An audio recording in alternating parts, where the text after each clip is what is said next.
ফের সরকারি হোমের নিরাপত্তায় বড় সড় গলদ। সরকারি হোম থেকে নিখোঁজ হয়ে গেল 4 জন কিশোর।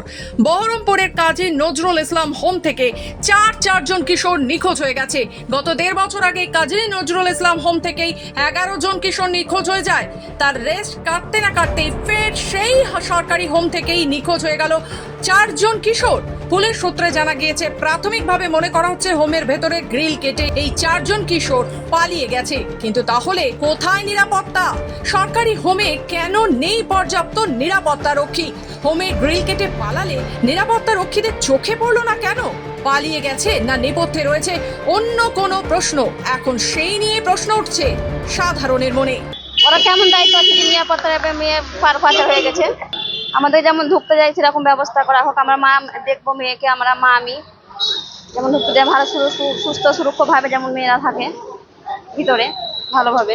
এটাই আমরা বলবো যে কিভাবে বাস বলো, গ্রিল আছে আর দরজা বড় দরজা আছে, কিভাবে লোক আছে, কি করে পালিয়ে যেতে পারে?